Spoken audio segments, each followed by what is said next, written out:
Assalamualaikum warahmatullahi wabarakatuh. Bismillahirrahmanirrahim. Alhamdulillahi rabbil alamin.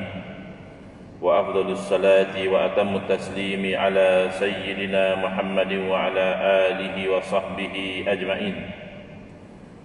Rabbi shrah li sadri wa yassir li amri wahlul 'uqdatam min lisani yafqahu qawli. Subhanaka la ilma lana illa ma 'allamtana innaka antal alimul hakim. Allahumma akhrijna min zulumatil wahmi wa akrimna binuril fahmi waftah alaina bima'rifatil ilmi wa sahhil akhlaqana bil hilm waj'alna mimman yastami'una al-qawla fayattabi'una ahsanah. Allahumma ati nufusana taqwaha wa zakkiha anta khairu man zakkaha anta waliyuha wa maulaha. Allahumma arinal haqqa haqqan warzuqna ittiba'ah wa arinal batila batilan warzuqna ijtinabah. Allahumma anfa'na bima 'allamtana wa 'allimna ma yanfa'una wa zidna ilman wa huda. Amma ba'd. Alhamdulillah, muslimin muslimat, hadirin hadirat yang saya hormati. Syukur alhamdulillah pada pagi ini insya-Allah kita menyambung pengajian kuliah subuh bulanan hari Ahad yang ketiga anjuran Masjid UK Perdana. Masih lagi kita menggunakan kitab Kekeliruan Umat. Inilah jawapannya, susunan Al-Fadhil Ustaz Mahathir bin Haji Jul hafizahullah ta'ala wa nafa'ana bihi wa bi'ulumihi fid daraini amin. Kita sampai ke muka surat 109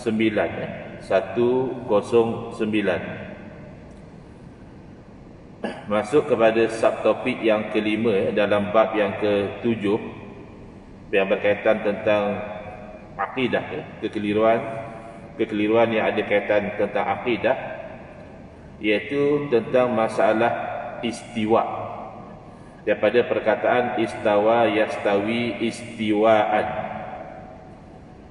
Jadi berlaku kekeliruan di dalam berdepan dengan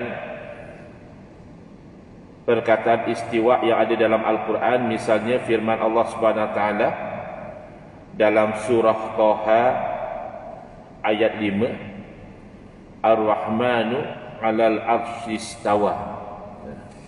Ar-Rahman kita tahu ya, nama Allah Subhanahu Wa Taala, dan kalau kita terjemahkan secara literal, 'alal 'arsy istawa, di atas arasy Allah istiwa. Maka pertama yang berlaku kekeliruan, ada sebahagian umat Islam menyangkakan bahawa golongan Asy'ariyah, Maturidiyah, majoriti umat Islam yang mengikut kepada manhaj Al-Imam Abu Hasan Al-Asy'ari, menolak istiwa. Itu kekeliruan yang pertama ya. Dan ini terzahir dari satu soalan ya, yang ditanyakan kepada saya selepas saya ceramah sempena Hari Malaysia 16 September 2020, tak silap saya, di Melaka. Jadi ada permintaan dari seorang jemaah untuk bertanya soalan. Lalu saya kata tak apa, silakan ya. Jadi soalan yang dia tanya, dia kata, Ustaz, adakah saya menjadi kafir kalau saya menetapkan istiwa bagi Allah Ta'ala? Itu soalan dia. Adakah dia jadi kafir kalau dia menetapkan istiwa bagi Allah? Lalu saya terangkan bahawa terbalik, di opposite. Berarti kalau dia menafikan istiwa, itu yang boleh jadi kafir, bukan menetapkan istiwa itu yang jadi kafir. Rupa-rupanya dia keliru. Dalam fikiran dia menyangkakan bahawa umat Islam Asy'ariyah Maturidiyah menolak istiwa. Yang bagus adalah golongan yang dikenali sebagai golongan Wahabi. Wahabi bagus. Kenapa? Wahabi apa yang Quran kata dia terima. Quran kata istiwa, Wahabi terima istiwa. Asy'ariyah tak bagus. Kenapa? Quran kata istiwa, Asy'ariyah tolak istiwa. Ini kekeliruan yang ada dalam fikiran dia. Dia tidak perasan bahawa baik Asy'ariyah Maturidiyah maupun golongan Wahabi, kedua-duanya menetapkan istiwa bagi Allah. Tidak ada pertikaian dalam bab itu. Ya. Asy'ariyah menetapkan istiwa bagi Allah, Wahabi juga menetapkan istiwa bagi Allah Subhanahu Wa Taala. Tidak ada beza. Bezanya adalah pada menjawab persoalan apa makna istiwa. Di situ ada perbezaan. Sebab itu Ustaz Mahathir letakkan tajuk awal tu makna istiwa. Tak timbul adakah ada istiwa atau tak ada, memang ada. Apakah makna istiwa, itulah berlaku perbezaan antara umat Islam ahli sunnati wal jamaah dan umat Islam yang dikenali sebagai golongan musyabbihah. Umat Islam ahli sunnati wal jamaah, baik generasi salaf maupun generasi khalaf, ya. Salaf itu merujuk kepada 3 generasi awal umat Islam, sahabat Nabi, tabi'in dan juga tabi'in. Khalaf yang selepas itu. Ada juga pandangan mengatakan khalaf itu selepas 500 tahun yang pertama.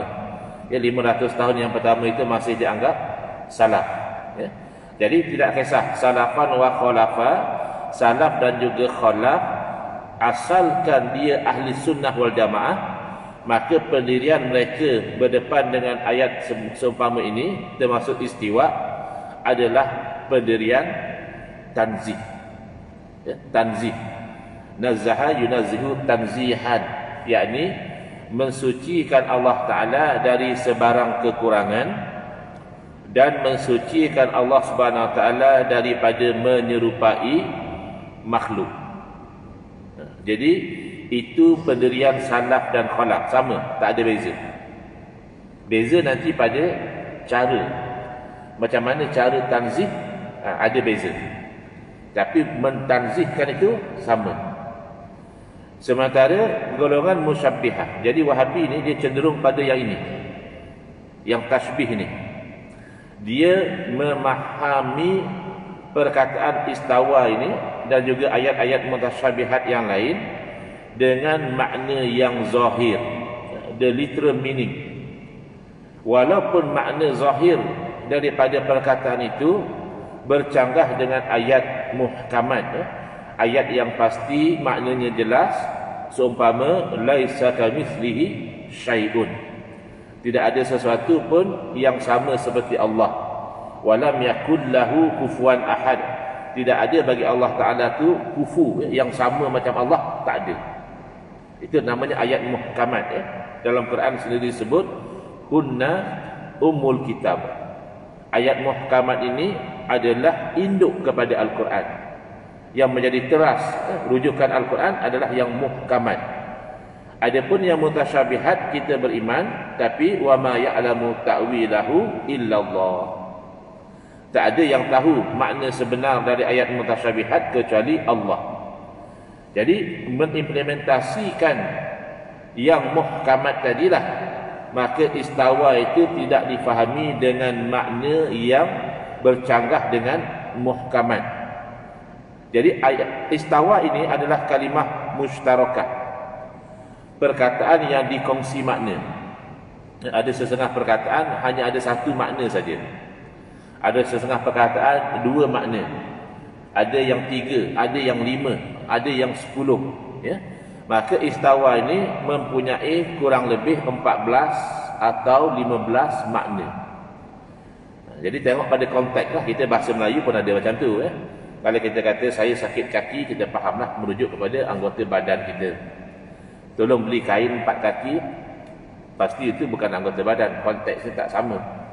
Ataupun dia ni kaki gaduh misalnya, padahal dia bukan bergaduh dengan kaki, bergaduh dengan mulut, ataupun berbalah dengan mulut, tapi konteks itu membawa makna yang berbeza. Demikianlah istawa ini boleh membawa salah satu atau lebih daripada 14 atau 15 makna. Salah satu makna istawa adalah istaqarra, menetap. Salah satu makna istawa adalah qahara, menggagahi. Salah satu makna istawa adalah istaula, menguasai.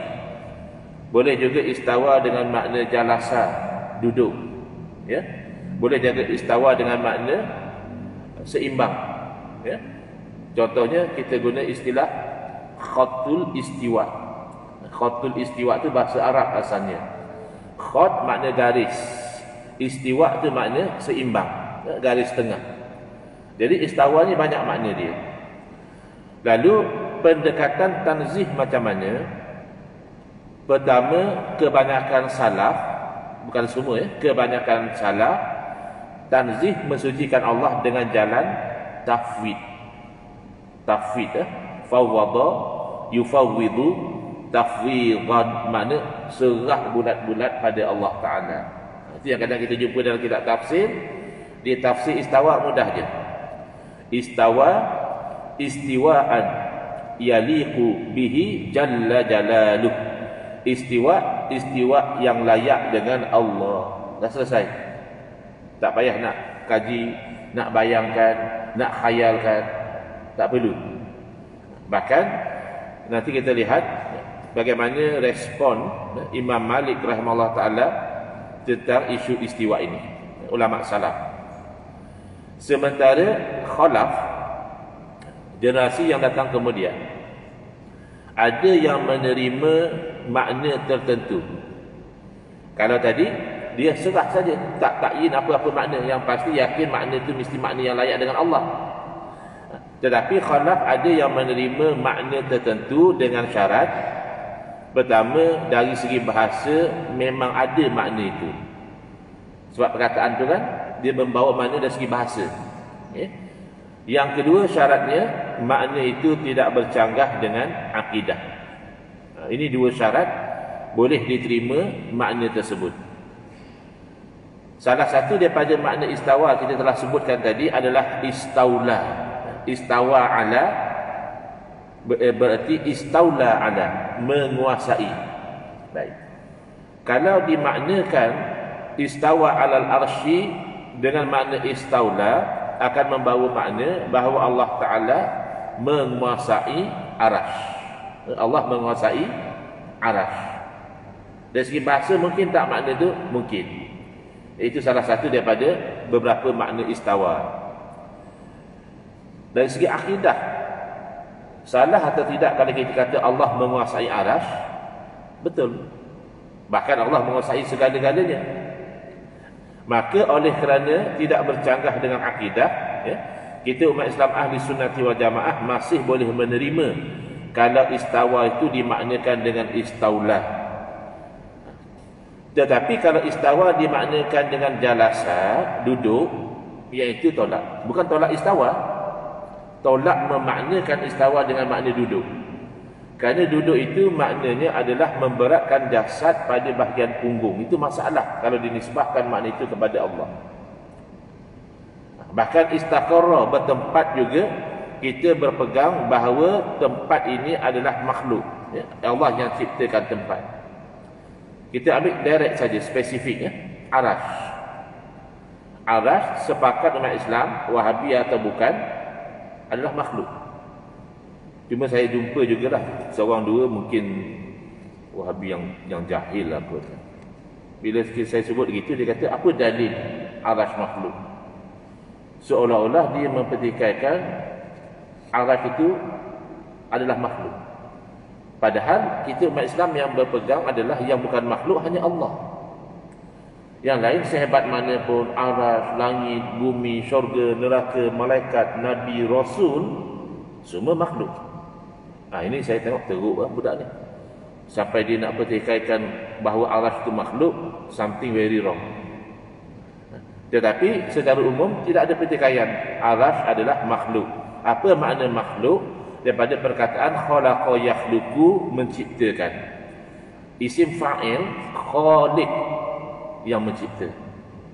Isim maf'ul, makhluk, yang dicipta. Yang dicipta berarti satu masa dahulu sebelum penciptaan tidak wujud. Itu nature makhluk ya. Kita sebut baharu dalam istilah ilmu tauhid, baharu. Lain daripada Allah, baharu. Yang tak baharu ia hanya Allah, dan sifat-sifat Allah tidak baharu, qadim. Tidak ada permulaan. Maka arash makhluk dan arash satu masa dahulu tidak wujud. Itu kita kena yakin ya. Arash satu masa dahulu tak wujud. Maka adakah i'tiqad kita Allah hanya wujud selepas arash wujud? Kan i'tiqad yang batil. Kita kena yakin Allah wujud tanpa ada permulaan. Sebelum ada arash Allah wujud, selepas ada arash Allah wujud. Adakah selepas ada arash maka Allah berubah? Sebelum ada arash Allah wujud tanpa bertempat. Selepas Allah ciptakan arash lalu Allah berubah menjadi bertempat pada arash, ini akidah yang batil. Bahkan mungkin mereka tak perasan ya. Kawan-kawan kita yang Wahabi, mereka sepakat dengan kita menolak i'tiqad yang dinamakan al-hulul wal ittihad. Sama. Sebab tu kita tak ada khilaf dengan mereka. Al-hulul ni makna Allah tu berada pada makhluk. Jadi Allah berada pada arash tu satu jenis al-hulul sebenarnya. Ittihad berarti Allah tu menyatu dengan makhluk. Kedua-dua ni batil. Ya, mengatakan Allah itu berada pada makhluk batil. Ya, kita kata benda yang sama, Wahabi juga kata benda yang sama. Dia tak terima al-hulul. Ittihad, Allah itu menyatu dengan makhluk juga batil.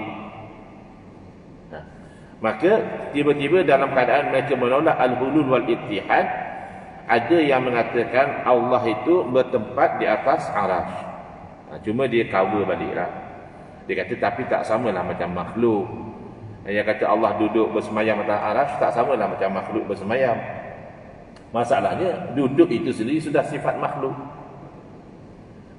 Jadi tidak semua bila dikabungkan dengan perkataan tetapi tidak sama seperti makhluk akan menyelesaikan masalah, tidak. Sebab ada benda yang memang sifat makhluk, ada sifat kekurangan. Dia kata tapi kami pegang Quran. Ya, pegang Quran sama kita. Tapi memahami makna ayat Al-Quran itu kenalah dengan panduan Al-Quran juga. Jadi panduan Al-Quran adalah merujuk kepada yang muhkamat. Bukannya bermain dengan yang mutasyabihat. Bermain dengan mutasyabihat ini tanda hati bengkok, cenderung kepada sesat. Siapa kata? Quran sebut.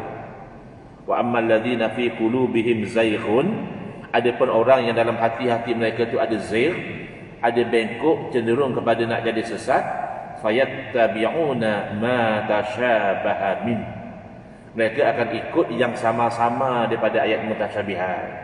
Aduk main Allah duduk, Allah bersemayam, Allah naik, Allah turun, Allah ada tangan tak serupa tangan makhluk, Allah ada muka tak serupa muka makhluk. Kalau sekadar istilah tak ada masalah. Menetapkan yadun bagi Allah atas satu nama lafaz tak ada masalah, sebab Quran pun sebut yadullah, wajhullah. Tapi memaknakan dengan makna zahir, kemudian cuba lagi daripada makna zahir itu dengan alasan tak sama seperti makhluk. Itu masalah. Kalau kamu menetapkan yadun bukan dengan makna anggota badan, kita terima. Tapi kalau kamu setelah membayangkan yadun itu maknanya anggota badan, cuma yadun Allah ni tak samalah dengan yadun makhluk, tidak selesai. Sebagaimana kalau seseorang itu mendakwa, saya berpegang dengan ayat suci Al-Quran, Allah berfirman, nasullaha fanasiyahum. Ya Allah, mereka lupa akan Allah, lalu Allah lupa akan mereka. Jadi ini sabit dalam Quran. Nisyan, kalimah nasyah zahir maknanya lupa. Adakah selesai masalah kalau kita kata oleh kerana saya ikut Al-Quran maka saya mengatakan Allah juga bersifat lupa, tapi lupa yang layak dengan Allah, padahal lupa sudah tidak layak dengan Allah. Maka nak tak nak kena takwil. Dari takwil ini apa makna dia? Sebab kadang-kadang mereka membawa slogan kami berpegang dengan akidah salaf. Slogan tu baguslah. Kita pun nak berpegang dengan akidah salaf juga. Salaf tidak takwil kata dia. Jadi kalau istawa, ya mana Allah bertempat atas arash. Apa nak takwil-takwil? Ya, yadullah mana ya Allah ada tangan lah. Tapi janganlah bayangkan tangan Allah tu macam tangan kita. Begitu. Jadi kena faham dulu takwil. Kerana dakwaan dia salah tak takwil ni tak betul. Salah takwil. Tapi apa makna takwil terlebih dahulu? Takwil boleh bermakna tafsir. Ya, doa daripada Nabi SAW kepada Sayyidina Abdullah bin Abbas radhiyallahu anhuma antara lain wa alimhu at-ta'wil. Ya Allah, ajarlah kepada Abdullah bin Abbas ni takwil. Makna takwil ni bagus. Kalau tak didoakan oleh Nabi SAW kepada sepupu baginda. Jadi takwil ni bagus. Apa makna takwil di situ? Tafsir. Jadi berkat doa Nabi SAW memang sepupu baginda Ibn Abbas radhiyallahu anhu menjadi rujukan utama umat Islam dalam bab tafsir. Ya. Tafsir ayat Quran itu orang rujuk kepada Ibn Abbas radhiyallahu anhu. Tapi ada lagi satu makna takwil. Kalau kita kata sadaf tak takwil dengan makna tidak tafsir dengan tafsiran tertentu, okey betul. Tapi yang dimaksudkan di sini bukannya itu. Takwil di sini adalah satu istilah merujuk kepada satu yang dinamakan sarful lafzi. Alih satu lafaz. Alih ke mana? Sarful lafzi an ma'nahu zahiril mutabadir ila zihni ila ma'nan akhar lidadilin yaqtadi hadha sarfa. Takwil dengan istilah ini berarti mengalihkan satu lafaz daripada makna yang zahir, yang cepat datang dalam otak kita. Bila sebut satu lafaz, itulah makna yang datang dalam otak kita, kita alih. Kita tak pakai makna itu kepada makna lain. Kenapa alih macam itu? Lidalilin. Kerana ada dalil yang menuntut supaya dialih. Kerana kalau alih tak ada dalil, itu namanya abasun, bermain-main. Ya, takwil tak ada dalil itu bermain-main dengan nas Quran dan hadis. Tapi kalau ada dalil, ada kalanya wajib takwil. Kita ambil contoh perkataan bahasa Arab dahulu ya, sebelum kita pergi pada Al-Quran. Kalau orang Arab berkata, ra'aitu asadan, saya telah melihat seekor singa. Maka perkataan asad itu yang cepat datang dalam otak seseorang bila sebut asad adalah sejenis binatang. Ya, kita semua tahulah ya. Sejenis binatang namanya dalam bahasa Melayu singa. Sebut asad itu yang terbayang. Tapi kalau ada dalil, ada indikasi yang menunjukkan bahawa makna tersebut tidak dikehendaki, misalnya orang Arab berkata ra'aitu asadan yakhtubu 'alal minbar. Saya telah melihat singa sedang berkhutbah di atas mimbar. Ketika itu kita lihat, ini bukan binatang. Kerana kalau binatang, dia tak berkhutbah atas mimbar. Maka ayat berkhutbah atas mimbar itu menjadi dalil bahawa perkataan asad perlu dialih kepada makna lain. Apa makna lain di situ? Sesuai dengan khutbah atas mimbar adalah seorang manusia yang mempunyai ciri-ciri kesingaan. Mungkin garang, mungkin berani, mungkin tegas, maka diistilahkan sebagai singa. Macam setengah orang lah, kawan ajak mengetih malam-malam, dia kata nanti dulu, singa tak tidur lagi. Singa apa? Ada benda singa ke kat rumah? Nah itu kena alih lah, kena takwil lah. Jangan pergi report kat pejabat apa haiwan liar pula, kata orang ni benda singa. Kena fahamlah konteks dia bercakap itu. Maka demikianlah, apabila ada dalil, misalnya apabila kalimah nasia dinisbahkan kepada Allah, maka menjadi dalil bahawa bukan makna lupa. Baik. Jawapan. Apa makna istiwa dalam firman Allah Ta'ala Ar-Rahman 'alal 'arsy istawa? Imam Malik berkata, istawa kama wasafa nafsahu. Istawa macam Allah sebut. Nak bayangkan macam mana? Allah bukan makhluk. Wala yuqalu anhu kaif. Dan tak sepatutnya kita kata macam mana. Wa kaifun anhu marfu'un. Yang dikatakan bagaimana itu dengan Allah Ta'ala tidak applicable. Itu terangkat dengan Allah. Kalau dengan manusia kita boleh kata kaif, macam mana. Dengan makhluk boleh, ya. Rumah tu macam mana, ya. Kucing macam mana, ya. Allah tidak ada kaif. Pada ketika lain, Imam Malik rahimahullah ta'ala mengatakan, al-istiwa'u ma'lumun wa la yuqalu kaifa wal kaifu ghairul ma'qul. Istiwa tu sedia maklum makna dia dari segi bahasa, ya, sedia maklum. Apa makna istiwa dari segi bahasa diketahui, maklum. Tapi tidak dikatakan bila istiwa Allah Ta'ala tu macam mana istiwa Allah tu, tidak dikatakan demikian. Wal kaifu ghairul ma'qul, kerana menisbahkan bagaimana kepada Allah itu satu perkara yang tertolak dari segi akal.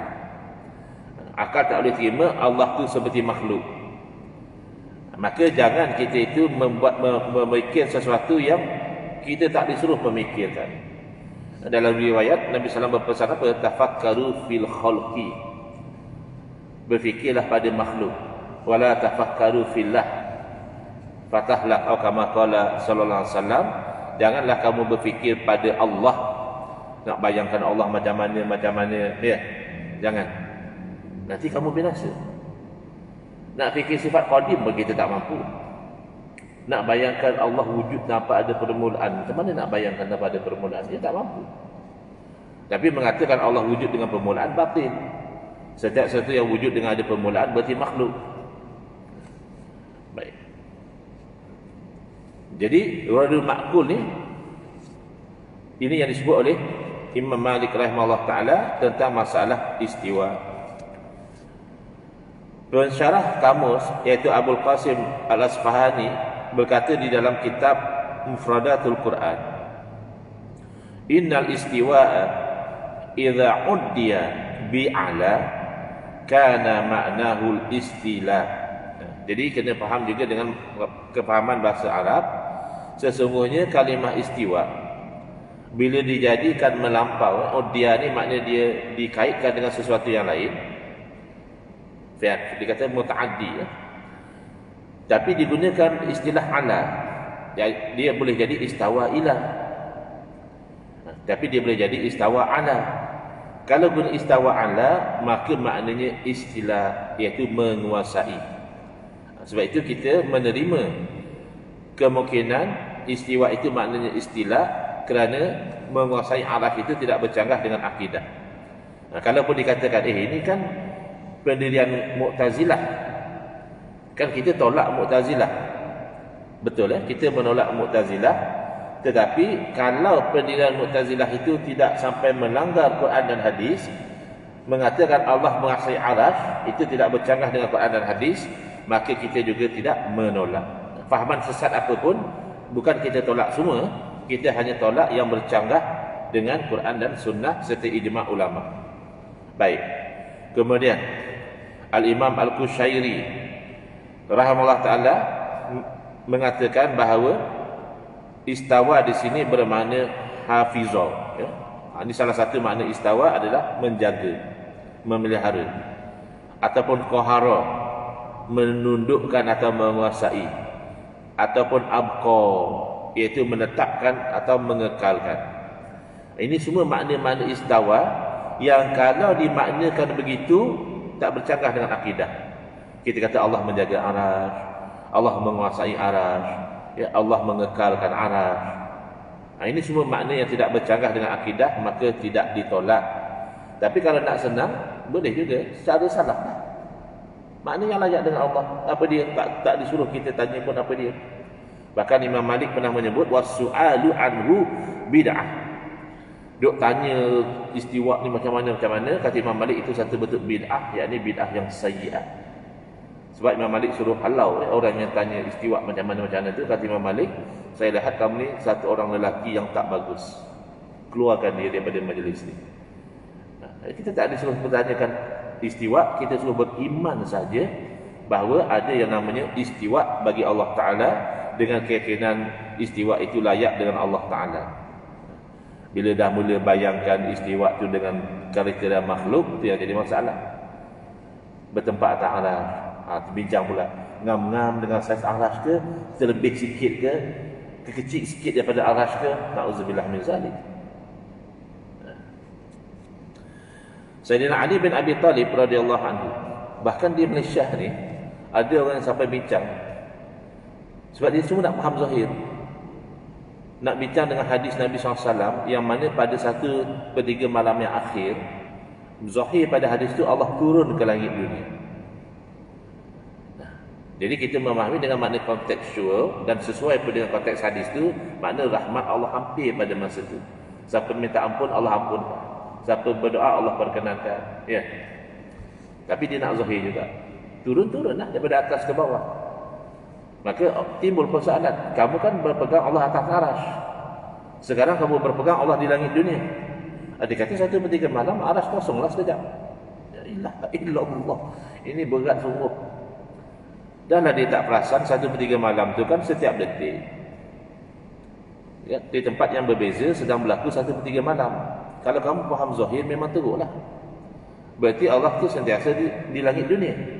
Kerana 1/3 malam sentiasa berlaku. Jadi kamu kata Allah dah ta'ala, sekarang Allah di langit dunia. Ini adalah akidah yang bid'ah. Lau kana min indi ghairillah lawajadu fihi ikhtilafan katsira. Ini indikasi akidah yang bid'ah. Kontradiktori. Kalaulah sesuatu itu bukan daripada sisi Allah Ta'ala, nescaya mereka akan dapati contradiction, pencanggahan yang banyak. Daripada Sayyidina Ali bin Abi Talib radhiyallahu ta'ala anhu, beliau berkata, ini diriwayatkan oleh Al-Imam Abu Mas'ud At-Tamimi dalam kitab At-Tabsirah. Inna Allaha khalaqal arsha izharan li qudratihi wa lam yattakhidhu makanan li dhatihi. Sesungguhnya Allah Ta'ala menciptakan arasy adalah sebagai penzahiran kepada kuasa Allah. Sebab arasy ni makhluk yang besar. Allah berkuasa menciptakan. Apa sangat makhluk-makhluk yang kecil umpama kita. Tapi bukanlah Allah mengambil arasy itu tempat untuk zat dia, bukan. Ini riwayat daripada Sayyidina Ali radhiyallahu anhu. Soalan, bagaimanakah ulama tafsir ahli sunnah wal jamaah menafsirkan makna istawa? Jawapan, ulama-ulama tafsir ahli sunnah wal jamaah, golongan musyabbihah tak ada ulama tafsir. Sebab kalau dia tafsir jadi bercanggah satu sama lain. Mana golongan musyabbihah yang jadi ulama tafsir? Tak ada. Mu'tazilah mungkin ada. Mu'tazilah, cuma Mu'tazilah ni ada tempat-tempat dia telajak pula. Dia takwil yang menyalahi nafs pula. Tapi Mu'tazilah ada ulama tafsir sebab dia masih menggunakan akal dalam memahami Quran. Musyabbihah dia zahiriyah. Dia hanya memahami literal. Akhirnya dia tak boleh tafsir. Nanti satu ayat bercanggah dengan ayat yang lain. Kata Allah Ta'ala, ayat lain kata wa huwa ma'akum aina ma kuntum. Dia Allah Ta'ala bersama dengan kamu di mana kamu berada. Jadi macam mana kat arasy? Kat masjid, kat rumah, di mana kita berada Allah berada. Tak Ustaz, itu bukan makna zat Allah. Itu makna Allah bersama dengan kita dengan ilmu. Kan tu takwil lah tu. Kita pun terima yang tu. Kita pun tak kata Allah bersama dengan kita dengan zat. Tapi bila kamu sendiri pun tak boleh terima Allah bersama dengan kita dengan zat, kamu mengatakan Allah bersama dengan kita itu dengan ilmu, di mana kita berada tak lepas daripada ilmu Allah, berarti takwil. Kenapa kamu tolak takwil? Sebab Al-Imam Ibn Taymiyah tolak takwil. Itu saja. Punca Wahabi jadi kelang kabut, antaranya salah satu ta'assub dengan fatwa Al-Imam Ibn Taymiyah rahimahullah. Walaupun Al-Imam Ibn Taymiyah alim, tapi tidak sampai melanggar ijma'. Al-Imam Ibn Taymiyah tak terima majaz dalam Al-Quran. Maknanya metaphorical meaning tak terima. Padahal Quran bahasa Arab. Bahasa Arab ada hakikah, actual meaning, ada majaz, metaphorical. Bila tak terima majaz dalam Al-Quran, seolah-olah Quran bukan bahasa Arab. Jadi ulama lain terima majaz. Kerana kalau tidak ada majaz dalam Al-Quran, akan berlakulah pencanggahan yang pelbagai. Macam tadi, wa huwa ma'akum aina ma kuntum, nasullaha fa nasyahum. Ya. Bahkan dalam hadis Nabi SAW juga, Allah sendiri menunjukkan metod takwil. Jadi kita nak dahulukan metod yang Allah tunjuk atau nak dahulukan pendirian Ibn Taymiyah? Beliau alim, ya beliau alim, orang lain pun alim. Ulama-ulama lain juga alim. Ya. Dalam hadis qudsi diriwayatkan bahawa Allah Ta'ala berfirman kepada hambanya, ya bani Adam, maridtu falam ta'udni. Wahai anak Adam, aku di itu hari sakit, kamu tak ziarah kepada aku. Boleh tak kita kata, saya pegang dengan hadis, ini hadis sahih, maka saya menisbahkan kepada Allah Ta'ala sakit. Allah sakit, tapi sakit yang layak dengan Allah. Adakah sakit itu layak dengan Allah? Jelas tak layak. Maka dalam hadis itu sendiri Allah takwil. Sambungan daripada hadis itu Allah terangkan kepada hamba dia, maksud marid itu, aku sakit adalah marido abdi fulanun, sakit hamba aku si fulan tu. Misalnya kita orang UK Perdana, ada jiran kita UK Perdana sakit, tak ziarah dia. Bukan Allah sakit, Allah tak mungkin sakit, maka ditakwil oleh Allah sendiri. Kalau kamu ziarah dia, nescaya kamu akan dapati aku berada di sisi ini. Itu macam mana kalau tak nak takwil? Berarti Allah bukan di arasy, Allah di rumah sakit, Allah di hospital, Allah di sebelah orang sakit. Kalau ikut zahir hadis tadi lah. Tapi kita ahli sunnah wal jamaah tidak demikian. Kita memahami berarti rahmat Allah itu hampir dengan orang yang sakit tadi. Sekira-kira kalau kita menziarahi, kita juga mendapat kebaikan dan rahmat daripada Allah Ta'ala. Itu baru tidak ada pencegahan. Jadi ulama tafsir faham macam mana? Mereka menafsirkan makna istiwa dengan makna yang layak baginya, seperti mencipta ataupun menguasai. Kerana antara sifat Allah adalah Al-Qahir, yang menguasai, dan juga Al-Khaliq, iaitu yang mencipta. Firman Allah Ta'ala, wa barazu lillahil wahidil qahhar, dan manusia semuanya keluar berhimpun menghadap Allah yang Maha Esa lagi Maha Kuasa. Contoh tafsiran ahli tafsir berdepan dengan kalimah istawa ni, macam mana ahli tafsir menafsirkan? Dalam tafsir Ibn Kathir disebutkan istawa bila kaif wala tashbih. Tak ada macam mana sama macam makhluk, tak ada. Ini namanya tafwid, serah pada Allah. Tafsir Al-Qurtubi merujuk istawa dengan makna menjaga dan menguasai. Tafsir Al-Kabir merujuk istawa dengan makna mencipta. Tafsir jalan lain ambil jalan tafwid, iaitu istawa yang layak bagi Allah. Tafsir An-Nasafi membawa makna menguasai. Jadi tak ada di kalangan ahli-ahli tafsir yang muktabar memaknakan istawa dengan makna bertempat ataupun duduk. Kita tak kata duduk, Ustaz, kita kata bersemayam. Cuba cek makna bersemayam dalam kamus. Bersemayam itu kan makna duduk. Cuma istilah yang digunakan untuk royal, untuk raja, kita kata bersemayam. Dia tak makan, Ustaz, dia santap. Itu kan bahasa yang berbeza, makna sama. Jadi kamu nak menafsirkan istawa dengan makna bersemayam, tidak betul. Bercanggah dengan tafsiran ahli tafsir.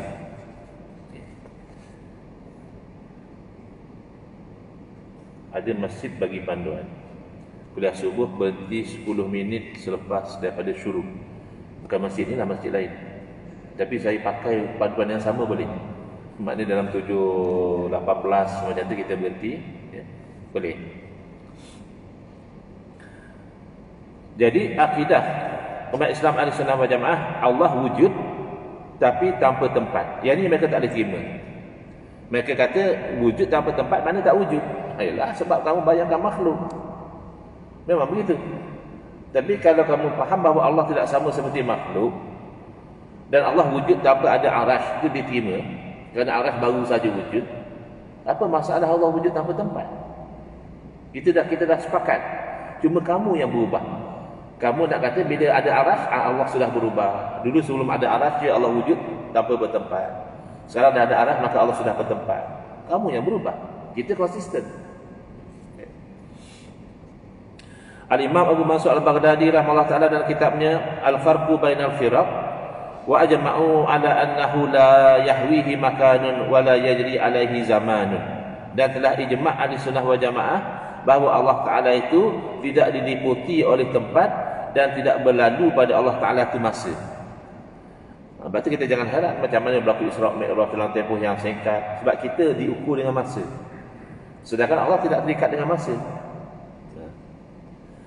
Baik, kemudian golongan yang mengatakan Allah ada tempat iaitu di langit berdalilkan firman Allah di atas iaitu Ar-Rahmanu 'alal 'arsy istawa. Pertama kita kena faham akidah ini standard dia yakin. Maka kenalah dalil akidah dalil yang qat'i. Tak boleh dalam akidah kita pakai dalil zonni. Zonni apa ustaz? Ni ayat Quran kot. Ayat Quran mana ada keraguan? Ayat Quran tidak ada keraguan daripada sudut itu memang ayat Quran. Ini memang daripada Nabi SAW tak ada keraguan. Kerana ayat Quran semuanya mutawatir. Tapi apakah makna lafaz dalam Al-Quran? Tidak semua qat'i. Banyak perkataan dalam Quran zonni. Macam contoh yang kita selalu beri itu kan lah, kalimah kuruk. Kuruk ayat Quran. Tapi apa makna? Kuruk boleh makna haid, boleh makna suci daripada haid. Akhirnya ulama khilaf. Iddah perempuan, ada ulama kata 3 kali haid, ada yang kata 3 kali suci. Padahal ayat Quran jelas salah satu kuruk. Ya, ayat Quran jelas, tapi kuruk tu yang maknanya ada keraguan. Apatah lagi ayat mutasyabihat. Siapa yang belajar ilmu namanya ilmu dilalah, dia akan dapati yang terang maknanya ada 4 kategori, yang maknanya kabur ada 4 kategori. Yang makna kabur ni mutasyabihat ni kategori bawah sekali. Yang paling tak jelas maknanya itu mutasyabihat. Tiba-tiba yang paling tak jelas makna kamu nak jadikan dalil akidah dengan menepikan ayat-ayat yang muhkamat, ini membawa kepada kesesatan wal iyazubillah. Baik. Maka ayat mutasyabihat tidak dijadikan dalil dalam akidah. Makna sebenar ayat ini tidak jelas, kerana perkataan istawa ini termasuk lafaz mushtarak, lafaz yang dikongsi makna, dan ia mempunyai 15 makna. Maka tak boleh ditetapkan satu makna sahaja, lebih-lebih lagi makna itu bercanggah dengan ayat muhkamat. Kalau diterjemahkan dengan makna zahir, Allah berada di langit, maka seolah-olah ayat Quran itu saling bercanggah satu sama lain. Dalam ayat lain, wa huwa ma'akum aynama kuntum, seolah-olah Allah itu berada di mana-mana. Ma yakunu min najwa thalathatin illa huwa rabi'uhum. Tak adalah 3 orang tu duduk buat satu perbincangan, satu konspirasi, melainkan Allah yang keempat. Mana Allah ada dalam bilik musyarat lah. Kat mana orang musyarat bincang nak buat strategi pilihan raya dan sebagainya, kalau ada 3 orang bincang, Allah yang keempat. Itu macam mana? Kalau nak faham zahir begitulah. Wa qala inni dhahibun ila rabbi sayahdin. Dan Nabi Ibrahim AS berkata, sesungguhnya aku akan pergi kepada Tuhan aku, nanti Allah beri hidayah kepada aku. Lalu Nabi Ibrahim pergi ke Palestin. Kalau begitu Allah di Palestin. Kerana Nabi Ibrahim kata aku nak pergi pada Tuhan aku. Lepas kata begitu Nabi Ibrahim pergi ke Palestin. Adakah boleh kita katakan oleh itu berarti Allah di Palestin? Sebab itu tak boleh memahami ayat-ayat mutasyabihat dengan makna zahir. Wallahu a'lam. Next, insya-Allah di muka surat 114, memahami hadis yang dikenali sebagai hadis jariyah. Sebab mereka juga menggunakan hadis ini untuk menimbulkan keraguan dalam hati kita, mengatakan tengok dalam hadis ini pun menunjukkan bahawa Allah tu di langit. Hadis jariyah namanya. Itu insya-Allah dalam kuliah yang akan datang. Ada sebarang soalan, kalau saya mampu jawab silakan. Tanya. Bismillahirrahmanirrahim. Alhamdulillahirabbil alamin. Wassalatu wassalamu ala asyrafil anbiya'i wal mursalin wa ala alihi wa sahbihi ajma'in. Allahumma shrah sudurana wa ahsin akhlaqana wa azim ujurana wa nawwir qulubana bi nuri hidayatika kama natarada bi nuri syamsika abadan abada bi rahmatika ya arhamar rahimin. Walhamdulillahirabbil alamin. Amin ya rabbal alamin wal afu minkum.